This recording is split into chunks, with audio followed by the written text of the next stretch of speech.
வணக்கம் நண்பர்களே. யாழ்ப்பாணத்தில் மிகப்பெரிய பணம் கொழிக்கின்ற ஒரு சபை பனை அபிவிருத்தி சபை. பனை அபிவிருத்தி சபை ஒழுங்காக நடந்தால் மிகப்பெரிய வருமானத்தை பெற்றுக் கொள்ளலாம். அதற்குள் அரசியல் விளையாடி கொண்டிருக்கிறது என்றே நாம் பார்க்க வேண்டும். பனை வளத்தை வாழ்வாதாரத்தின் பெரும் பகுதியாக யாழ்ப்பாணத்தார்கள் கொண்டு வாழ்ந்தார்கள் என்பது இங்கே அடையாளப்படுத்தப்பட வேண்டிய ஒன்று. ஆனால் அது எல்லோருக்குமே தெரியும். உண்மையில உடுப்பட்டி, கொடிகாமம், தாளையடி போன்ற இடங்கள்ல அந்த பணம் காற்றுக்குள்ள நான் இருந்திருக்கிறேன். அந்த வாசனையை நான் நுகர்ந்திருக்கிறேன். இப்பொழுதும் நினைத்தாலே மனதுல அந்த பணம் காற்றினுடைய அந்த வாசனையும் சலசலப்பும் என்னுடைய மனதில் இருக்கிறது. ஆகவே இப்படியான யாழ்ப்பாணத்தில் பனை அபிவிருத்தி சபை உருவாக்கப்பட்டது. இந்த அரசு அமைப்பின் தலைவர் விநாயகமூர்த்தி சகாதேவன் பதவியிலிருந்து திடீரென்று இடைநிறுத்தப்பட்டிருக்கின்றார். இது ஒரு பெரும் பிரச்சனை. ஏன் இந்த பனை அபிவிருத்தி சபையை ஒழுங்காக கொண்டு செல்ல முடியவில்லை என்ற பிரச்சனை இருக்கிறது. இதுக்குள் அரசியல் விளையாடி கொண்டிருக்கிறது. இந்த விடயங்கள் தொடர்பாக நாம் தபேந்திரனோடு பேசுவோம். அரசியல் ஆர்வலர் தபேந்திரன் எங்களோடு இருக்கின்றார். வணக்கம் தபேந்திரன். வணக்கம் எனஸ் அவர்களே. லண்டன் தமிழ் டிவி பார்வையாளர்கள் அனைவருக்கும் வணக்கம். இப்பொழுது தபேந்திரன், பல விடயங்கள் நீங்கள் ஏற்கனவே பல சந்திப்புகளில் பல விடயங்களை மிக உறுதியாகவும் தெளிவாகவும் குறிப்பிட்டீர்கள். நேயர்கள் உங்களுடைய இன்டர்வியூ தொடர்பாக சிலாகித்து குறிப்பிட்டார்கள். இதுல முக்கியமான ஒரு விஷயம் என்னன்னா, இந்த பனை அபிவிருத்தி சபைக்குள்ள இருக்கின்ற பிரச்சனை என்ன? ஏன் விநாயகமூர்த்தி சகாதேவன் திடீரென்று நீக்கப்பட்டார்? ஆமாம், பனை அபிவிருத்தி சபை என்ற அமைப்பு 1977 உருவாக்கப்பட்டது. இதுல நியமிக்கப்பட்டவர் விநாயகமூர்த்தி சகாதேவன். இவர் அச்சுவேலி தோப்பு பிரதேசத்தை சேர்ந்தவர். இவரை நியமிப்பதற்கு சென்ற 2024 செப்டம்பரில் ஜனாதிபதி தேர்தலில் ஜனாதிபதி வென்றவுடன் வழமையாக ஏற்கனவே இருந்த அரசாங்கத்தினுடைய அமைச்சர்களின் நியமனங்கள் ரத்து செய்யப்பட்டு புதியவர்கள் நியமிக்கப்படுவது வழக்கம். அப்பொழுது எங்களுடைய வடக்கு மாகாண சபையில் இருந்த இரேனியஸ் செல்வின் என்ற இலங்கை நிர்வாக சேவை அதிகாரி மிகவும் ஒரு திறமையானவர். அவரை நியமிப்பதாக அறிவித்தலை வெளியிட்டார்கள். அந்த நேரம் ஜனாதிபதி தேர்தலுக்காக அரியநேந்திரனை பொது வேட்பாளராக அறிவித்தார்கள். தமிழ் பேசும் தரப்பில் ஒரு சில பேர் முன்னிறுத்திய பொழுது அந்த அரியநேந்திரன், அதாவது சங்கு என்ற ஒரு சுயேட்சை குழுவின் ஊடாக, அவர் முன்னாள் பாராளுமன்ற உறுப்பினர் என்றபடியால் தேர்தல் விதிமுறையின்படி அவர் சுயேட்சையாக ஜனாதிபதி தேர்தலில் நிற்கலாம். அந்த பொது வேட்பாளரை நிறுத்தி தமிழ் மக்கள் ஒற்றுமையாக வாக்களித்து அந்த ஒற்றுமையை வெளிக்காட்ட வேண்டும் என்ற கருத்தை இரேனியஸ் செல்வின் அவர்கள்தான் வெளியிட்டவர். அந்த விடயம் ஜனாதிபதிக்கும் என்பிபி கட்சிக்கும் சற்று தாமதமாக தெரிய வந்தவுடன் 4ஆம் நாள் திடீரென்று அவருடைய இரேனியஸ் செல்வின், அவர் யாழ்ப்பாணம் குருநகரை சேர்ந்தவர், அவரை இடைநிறுத்துவதாக அறிவித்தார்கள். பின்னர் ஒரு பொறுப்பான இதுல எனக்கு ஒரு கேள்வி ஒன்று வருது. என்னன்னா, இப்ப இரேனியஸ் ஒரு அரசு அதிகாரியாக இருந்து கொண்டு ஏனைய கட்சிகளுக்கு அவருடைய ஆதரவை கொடுக்க முடியாது, அப்படி ஒரு பிரச்சனை இருக்கா? இல்ல, அவர் இலங்கை நிர்வாக சேவையில் இருந்து 2002 காலப்பகுதியில் விடுதலை புலிகள் சமாதான பேச்சுவார்த்தை தொடங்கியோடு ஒரு அமைப்பு சிரான் என்ற அமைப்பாக இருக்க வேண்டும். அந்த அமைப்பினுடைய தலைவராக இருந்து 2006 யுத்தம் தொடங்கிய போது அச்சுறுத்தல் காரணமாக நோர்வே அரசாங்கம் அவருக்கு அரசியல் தஞ்சம் அளித்து மிக நீண்ட காலம், அதாவது இப்போது இயல்பு நிலை திரும்பும் மட்டும் அவர் நோர்வேயில் இருந்தவர். அதனால் அவர் அந்த அரசியல் கருத்துக்களை சொல்லலாம். ஏனென்றால் அவர் ஓய்வு பெற்ற ஒரு அரசு உத்தியோகத்தர், என்னை போல். நான் இப்பொழுது ஓய்வு பெற்ற உத்தியோகத்தர். நான் சென்ற வருடம் ஏப்ரலில் இருந்து ஓய்வு பெற்றபடியால் சொல்லலாம்.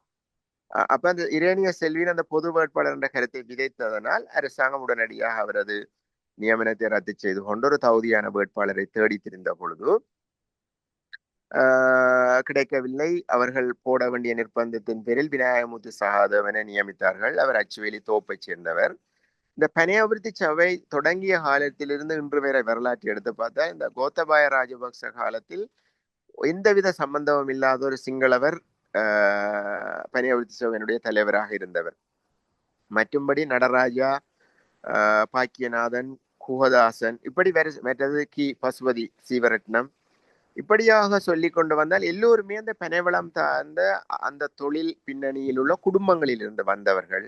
அவர்களுக்கு பனைவளம் தொடர்பான தகுதியான ஆற்றல் இருக்கின்றது, முன் அனுபவம், பட்டறிவு, இல்ல நீங்க கேட்டறிவு, இங்க இங்க அவதானம். இங்க குறிப்பிட்ட விஷயம் மிக முக்கியமான விஷயம்.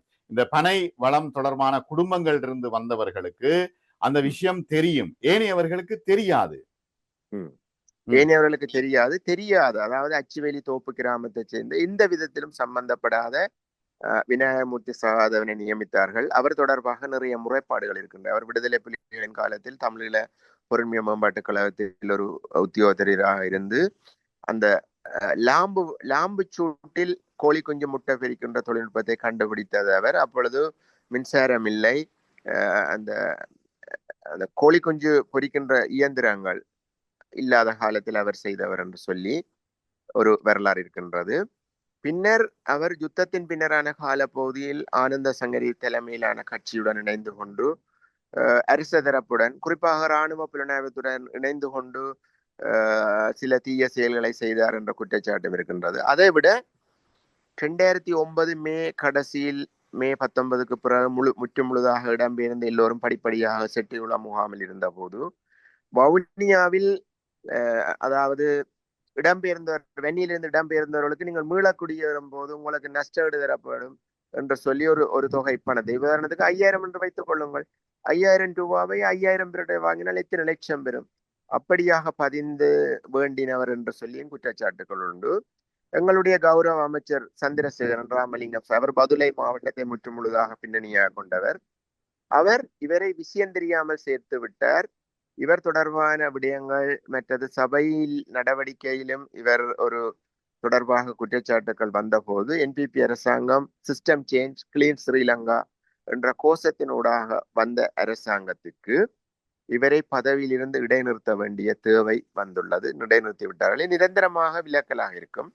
ஆனால் என்னை பொறுத்தவரை சொல்வேன், அந்த சமூகங்களில் இருந்து வந்த தகுதியும் ஆற்றலும் உள்ள எத்தனையோ பேர் இருக்கின்றார்கள். அவர்களில் நேர்மையான ஒருவரை தேடிப்பிடித்து எங்களுடைய அரசாங்கம், இப்பொழுதுள்ள என்பிபி அரசாங்கம் செய்ய வேண்டும். அடுத்ததாக ராமலிங்கம் சந்திரசேகர் தன்னை சுற்றியுள்ள வட்டத்தை ஒரு ஸ்கேன் செய்ய வேண்டும். செய்தார் என்றால் இந்த யாழ்ப்பாண தேர்தல் மாவட்டத்தில் 3 பாராளுமன்ற உறுப்பினர்களை கொடுத்த அமோக ஆதரவை தக்க வைத்துக் கொள்ளலாம். இல்லாவிட்டால் என்பிபியினுடைய வடக்கு மாகாண சபை முதலமைச்சர் கனவும் ஒரு கனவாகவே போய்விடக்கூடிய வாய்ப்புகள் உள்ளன. இதுல இந்த பனை அபிவிருத்தி சபை உண்மையிலே 1977ஆம் ஆண்டு ஆரம்பிக்கப்பட்டது. கணபதி நடராசா எனும் பன்முக ஆளுமை உடையவரால இது உருவாக்கப்பட்டது. இதனுடைய ஆரம்பத்தை பற்றி கொஞ்சம் சொல்லுங்க, தொடர்ந்து நாங்கள் பேசுவோம். ஆமாம், நீங்கள் சொன்னது போல் யாழ்ப்பாணம் கொடிகாமம் மந்துவிலை சேர்ந்த கணபதி நடராசா அவர் ஒரு ஆங்கில ஆசிரியராக இருந்து கொண்டு அரசாங்கத்திடம் ஜிஆர் ஜெயவர்தன் அரசாங்கத்துடன் தமிழர் விடுதலை கூட்டணியினுடைய நிழலில் நின்று கொண்டு அமிர்தலிங்கம், வி என் நவரட்னம் போன்றவர்கள் அவருடைய நிழலில் நின்று கொண்டு அவர்களுக்கு ஊடாக தான் சார்ந்த பனைவளம் சார்ந்த சமூகத்திற்கு அபிவிருத்தி செய்ய வேண்டும் என்று சொல்லி பனை தென்னவள அபிவிருத்தி கூட்டுறவு சங்கம் என்ற அமைப்பை உருவாக்கி இந்த சீவல் தொழிலில் ஈடுபடுகின்ற 2 சாதி அமைப்புகள், 2 சாதியினர் தான் சீவுகின்றனர். அவர்களை ஒரு அமைப்புக்குள் கொண்டு வந்து தவறணைகளை ஒரு முறைமைப்படுத்தி அவர்களுடைய கல்லை வாங்கி கருப்பணி செய்தல், பனங்கட்டி செய்தல், இப்படி நிறைய தொழில் முயற்சிகள். மற்றது அவர்களுக்கு சீவல் தொழிலாளர்களுக்கு ஓய்வூதியம், இப்படி நிறைய விடயங்களை முன்னோடியாக நின்று அவர் செயற்பட்டு கிட்டத்தட்ட 17 வருடம், 77ஆம் ஆண்டு வந்த ஐக்கிய தேசிய கட்சி அரசாங்கம் 94 ஆகஸ்டில் நடைபெற்ற தேர்தல் வரை நிலைத்திருந்த பொழுது அவர் ஒரு மிக நீண்ட காலம் இருந்து சிறந்த ஒரு அத்திவாரத்தை விட்டார். அதன் பின்னர் பாக்கியநாதன், குகதாசன், பசுபதி சீவரட்னம் போன்ற தமிழர்கள், அந்த பின்னணியை கொண்ட குடும்பங்களில் வந்தவர்கள் சிறப்பான வழிநடத்துகையும் அபிவிருத்தியும் செய்தார்கள். இப்ப இந்த கல்லிறக்கும் தொழில் எப்படி இருக்குது? ஏனெனில் இப்ப பாரம்பரியமாக இப்ப இந்தியா தமிழ்நாட்டை பொறுத்தளவில் சில மெஷின்கள் கண்டுபிடித்திருக்கின்றார்கள். நெஞ்ச தாங்கி கொண்டு பனையில ஏற தேவையில்லை. சில மெஷின்களை கண்டுபிடிச்சு அவர்களுக்கு உதவி செய்கின்றார்கள். இப்ப யாழ்ப்பாணத்துல இப்ப ஏற்கனவே அது ஒரு பெரிய ஒரு குடிசை கைத்தொழிலாக இருந்தது. அந்த கல்லிறக்கும் விவசாயிகள் அதை செய்து கொண்டிருந்தார்கள். இப்ப எப்படி இருக்கு அந்த தொழில்? தொடர்ந்து நடக்குதா? நிறைய கல் இறக்கப்படுதா? என்ன விஷயம்? இப்ப கல் இறக்கின்ற குடும்பங்கள் சீவல் தொழிலாளர்கள் ஒவ்வொரு சில கிராமங்களில் 100 கணக்கில் இருந்தார்கள். இருந்து கொண்டு அவர்கள் அந்த ஊரில் 100 பேர் கள்ளிச்சீவினால் விற்க வழி இல்லை என்று இடம்பெயர்ந்து முல்லைத்தீவு உடையார்கட்டு, மூதூர், வாகரை, யாழ்ப்பாணம் இப்படி பல பல தேசங்களுக்கு இடம்பெயர்ந்து என்று சொல்லக்கூடாது, குடிபெயர்ந்து இருந்தார்கள். அப்பொழுது அந்த கள்ளிறக்கும் தொழிலாளர்களுடைய வருமானம் உச்சமாக இருந்தது, வறுமை இருந்தது. இரவு பகலாக வேலை செய்தார்கள், கற்பனை இறக்கினார்கள், கற்பனை காய்ச்சினார்கள், பனங்கட்டி உற்பத்தி செய்தார்கள். இந்த தொழில் உயிர் ஆபத்து இருக்கின்றது. அடுத்தது அந்த கள்ளிறக்கின்ற சிவில் தொழிலாளருடைய பிள்ளைகள் ஒரு படித்து நன்றாக வந்த பொழுது சமூக அந்தஸ்து கருதி தங்களுடைய அடுத்த தலைமுறையில் ஒருவரும் தொழில் செய்யவில்லை. அதனால் இப்போ ஒரு 50 வருடங்களுக்கு முன்னர் ஒரு கிராமத்தில் 500 பேர் கள்ளி சீவின கிராமங்களில் இப்பொழுது 5 பேர் தான் சீவுகின்றார்கள். காரணம் சமூக அந்தஸ்து, உயிர் ஆபத்து. ஒரு மழை நேரம், அதாவது இந்த பெனை தென்னையில் பாலையில் அன்றாடம் காலமை மாலை கள்ளி சீவ வேண்டும், இல்லாவிட்டால் அந்த பாலை காய்ந்து இறுகி கள்ளு வடியாது. அப்ப அவர்கள் என்ன நன்மதிமைக்கு போய் வந்தாலும் அந்த உயிரை பணியம் வைத்து ஏறினார்கள். அதில் சில பேர் விழுந்து இறந்தார்கள், முள்ளந்தண்டு உடைபட்டு நோயாளியாகினார்கள். அடுத்து இந்த மதுவுக்கு அடிமையான, மதுவை குடிப்பதை மேன்மையாக கருதின சமூகம் வந்தபோது கள்ளிறக்கிற தொழிலுக்குரிய மதிப்பும் குறைந்து விட்டது. அதனை விட இந்த கலால்வரி உத்தியோகத்தர்கள், மதுவெறி உத்தியோகத்தர்கள் சாராய பார்களுக்கு சப்போர்ட்டாக அவர்களிடம் காசு வேண்டிக் கொண்டு இந்த தவறணைகளை கண்டபாட்டுக்கு குற்றம் சாட்டி பிடித்து கொடுக்கின்றார்கள். இவர்களுடைய சீவல் தொழிலை கெடுக்கின்றார்கள் என்ற குற்றச்சாட்டும் யாழ்ப்பாணத்தில் உள்ளது. இப்ப என்னன்னா, திக்கம் வடிசாலை இயங்குதா, அதன் மூலமாக உற்பத்தி செய்யப்படுகிறதா, திக்கம் வடிசாலையில உற்பத்திகள் நடைபெறுகிறதா? ஏற்கனவே ஒரு பிரச்சனை ஒன்று ஓடிக்கொண்டிருந்தது, என்ன நிலைமை இப்ப? ஆமா, திக்கம் வடிசாலை என்ற அமைப்பு எங்களுடைய முன்னாள் அமைச்சர் டக்ளஸ் தேவானந்தாவினுடைய காலத்தில் சிறப்பான ஒரு அடித்தளம் விட்டு உருவாக்கப்பட்டது.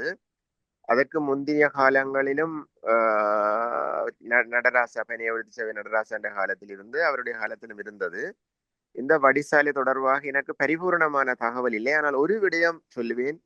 இலங்கையின் இனப்பிரச்சனையை தீர்ப்போம் என்று சொல்லி அரசாங்கங்கள் காலம் கடத்துவது போல் இந்த திக்கம் வடிசாலையும் அபிவிருத்தி செய்வோம் என்று சொல்லி இந்த பனியவிருத்தி சபைக்கு வருகின்ற தலைவர்கள், உயர் அதிகாரிகள் காலத்தை கடத்துகின்றனர்.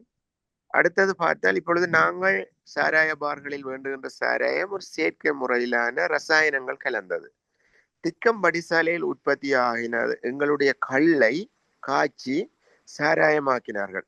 ஆகவே இந்த திக்கம் வடிசாலை சாராயம்தான் உண்மையான இயற்கை சாராயம். இந்த சிங்கள மக்கள் வந்தால் தேடி சென்று அந்த வடிசாலை சாராயம் எங்கே இருக்கிறேன்னா இயற்கை சாராயம், உடம்புக்கான கெடுதல் குறைவு, தேடி சென்று வாங்குகின்ற அளவுக்கு எங்களுடைய ஆட்களுடைய ஆர்வம் மிக மிக குறைவு. அது என்ன பொல் அரக்கன்னு சொல்லி சிங்களாக்கள் அதை விரும்பி வாங்கின காலம் எனக்கு தெரியும். சரி, இப்ப என்னன்னா, இப்ப வடக்கு மாகாணத்துல இவ்வளவு பனைகள் இருக்குது, பார்க்க ரொம்ப சந்தோஷம். வடக்கு மாகாணம் என்றாலே அது பனை வளம் மிக்க இடம் தானே எல்லா இடங்களிலும். பனை அந்த வளம் குறைஞ்சிருக்கா? யுத்தத்துக்கு பிறகு நிறைய பனை வளம் குறைஞ்சதுன்னு நான் கேள்விப்பட்டேன். அது மட்டுமல்ல, நிறைய பனை தரிக்கப்பட்டிருக்கிறது என்றும் கேள்விப்பட்டேன். என்னன்னா, கட்டிட வேலைகளுக்காக தரிக்கப்பட்டிருக்கிறது என்றும் கேள்விப்பட்டேன். ஆனா இப்ப மீண்டும் அதை வைக்க வேணுமே, அதை நட வேணுமே, அந்த விஷயங்கள் நடக்குதா? ஏன்னா இப்ப நான் ஒரு விஷயத்தை ஞாபகப்படுத்துறேன், உங்களுக்கும் நல்லா ஞாபகம் இருக்கும். மில்க்வைட் கனகராசா அவர்கள் லொரியில பனங்கொட்டையை ஊரா கொண்டு போய்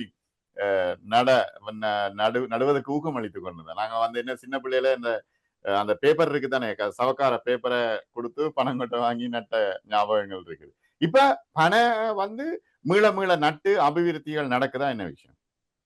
ஆமாம், நல்ல கேள்வி. இப்ப மில்க்வேட் கனகராசாக்கு பிறகு இந்த பெனங் விதைகளை நடுவதற்கு ஒரு சிறிய அளவில் முயற்சித்தார் டாக்டர் ஜெகரூபன். அவர் கிளிநொச்சி முல்லைத்தீவில் இருந்த பொழுது உள்ளூர் தன்னார்வலர்கள், யாழ்ப்பாணம் இந்து கல்லூரியுடைய 91ஆம் ஆண்டு ஏல் அணி மாணவர், அவருடைய நண்பர்களுடைய வெளிநாடு உள்நாடு உதவிகளின் பேரில் பெனம் விதைகள் நட்டார்கள். அந்த சில இடங்களில் பண்டி கிளறி அந்த கிழங்கை தின்று பென விதையை எடுத்துக்கொண்டு போன நிகழ்வு இருக்கின்றது. அடுத்ததாக கணபதி ஸ்ரீதரன் என்று சொல்லி கிளிநொச்சியை சேர்ந்தவர். அவர் ஸ்வீடன் நாட்டில் நீண்ட காலம் இருந்தவர். அவர் வன்னி தமிழ் மக்கள் ஒன்றியம் என்றும் பசுமை காணுவோம் பசுமை பேணுவோம் என்ற அமைப்பின் ஊடாக பெனை விதைகளை நட்டு வருகின்றார். பெனை விதை மட்டுமில்லை, நிறைய புளி, மா என்று சொல்லி அனைத்து அவருக்கு வெளிநாட்டு உள்நாட்டு நன்கொடைகளை பயன்படுத்தி முழு நேரமாக தாயகத்தில் நட்டு வருகின்றார். அடுத்ததாக இந்த பனை மரத்தினுடைய அழிப்பு படுமோசமாக நடந்தது. யுத்த காலத்தில் பங்கர் அடித்தல், போரில் ஈடுபட்ட விடுதலை புலிகள் சரி, இராணுவத்தினர் சரி, எந்த விதமான தயவுதாட்சணம் இல்லாமல் பனை தரித்தல். பனை தரிப்பதற்கு பனை அபிவிருத்தி சபையினுடைய உத்தியோகத்தர்களுக்கு ஊடாக அனுமதி பெற வேண்டும் என்ற ஒரு நடைமுறை இருந்தது. ஆனால் அது பேரளவில் தான் இருக்கின்றது. விடுதலை புலிகள் காலத்தில் அவர்கள் அந்த தமிழீழ பொருண்மைய மேம்பாட்டு கழகத்தினுடைய அனுமதி பெற்றுத்தான் தரிக்கலாம் என்று சொல்லி இருந்தது. தரித்தால் ஒருவர் 10 பெனை தரித்தால் 100 பெனைக்குரிய பெனங்கொட்டையை நட வேண்டும் என்று சொல்லியிருந்தது. அதெல்லாம் சும்மா வரும் ஒரு பேச்சளவில் இருந்தது. அந்த பெனையினுடைய வளர்ச்சியில இந்த யுத்தம் வந்து எக்கச்சக்கமா பெனைகளை அழித்து விட்டது. சிவில் சட்டங்கள் இங்கு இருக்கவில்லை. போரில் ஈடுபட்ட இரு தரப்பினரும் மறைத்தார்கள். அடுத்த விடுதலை புலிகளுடன் இணைந்து நின்றவர்களும் இராணுவத்துடன் ஒட்டி கொண்டு நின்றவர்களும் இராணுவத்துக்கு 10 பெனை என்றால் தங்களுக்கு 20 பெனை தரித்து வித்த வரலாறு ஒன்று. என்னுடைய பெற்றோர் வடமராட்சி அல்வாய் கிராமத்தில் என்னுடைய அப்பா அப்பப்பாவினுடைய குடும்பங்கள் பெரிய உடையார் என்று சொல்லக்கூடிய அளவுக்கு நிறைய நிலவளம் உள்ளவர்கள். இன்று நாங்கள் பனங்கிழங்கை கடையில் வேண்டி சாப்பிடுகின்ற இனமா ஒரு குடும்பமாக வந்துவிட்டோம். எங்களுடைய பனை முழுக்க தரித்தெடுத்து விட்டார்கள். இப்ப கிழக்கு மாகாணத்துல எப்படி இருக்குது? ஏன்னா வடக்குல பனை தென்னை வள அபிவிருத்தி கூட்டுறவு சங்கம் இருக்கிறத போல கிழக்கு மாகாணத்துல இருக்குதா? நான் கேள்விப்படையல.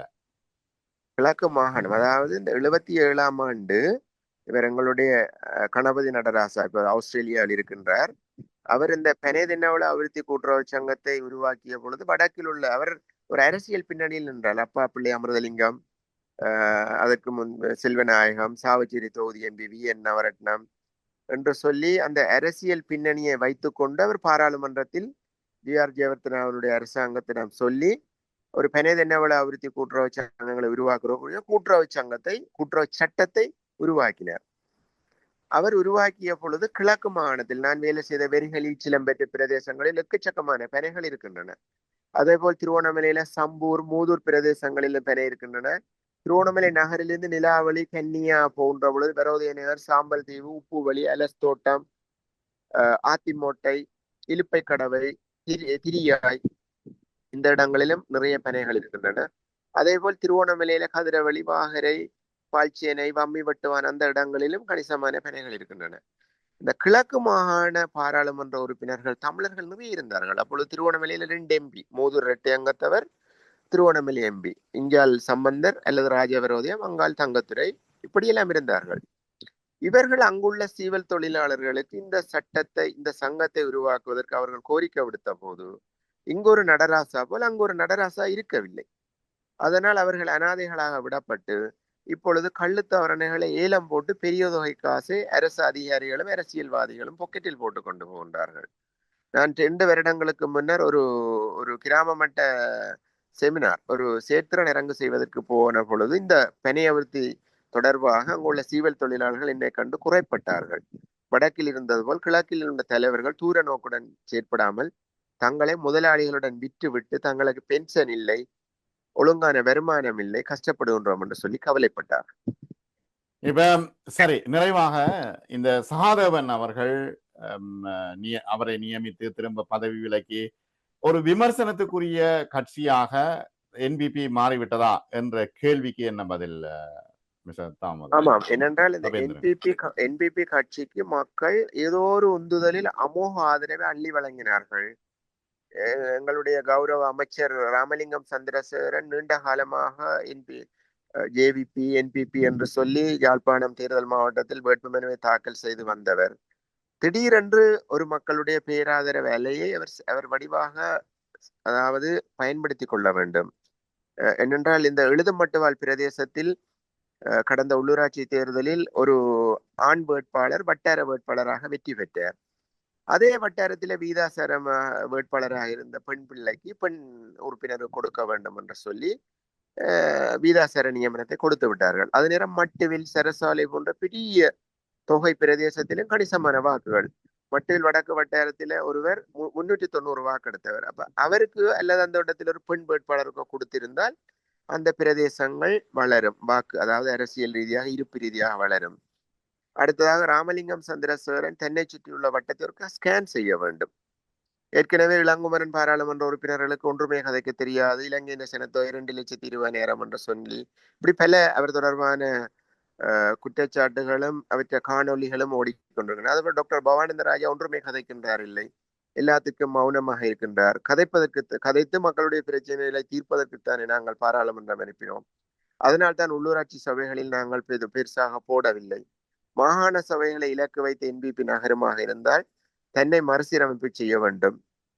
கட்சி உறுப்பினர்கள், ஆதரவாளர்கள், பொதுமக்களுடைய கருத்துக்களை உள்வாங்கி மறுசீரமைக்காவிட்டால் இந்த கட்சி ஒரு காணாமல் போன கட்சியாகிவிடும். ஆகவே சந்திரசேகரனும் அவருடைய அணியினரும் தேர்தலில் உள்ளூராட்சி தேர்தலில் வெற்றி பெற்றவர்களும் தங்களை மீளாய்வு செய்து மக்களினுடைய உறுப்பினருடைய கருத்துக்களை உள்வாங்கினால் சிறந்த ஒரு அரசியல் எதிர்காலத்தை இந்த மண்ணில் அடையலாம். இல்லாவிட்டால் இந்த ஒரு வருட காலத்திலேயே காணாமல் போவதற்குரிய வாய்ப்பும் இருக்கின்றது. உண்மைதான். பொறுத்திருந்து பார்ப்போம் என்ன நடைபெற போகின்றது என்று. மிக நன்றி. பல விடயங்கள் என்று நாம் பேசினோம். நன்றி கவேந்திரன். மீண்டும் மற்றும் ஒரு நேர்காணலில் சந்திப்போம். வணக்கம். நன்றி லண்டன் தமிழ் டிவி காணொளி நேயர்களே, நன்றி.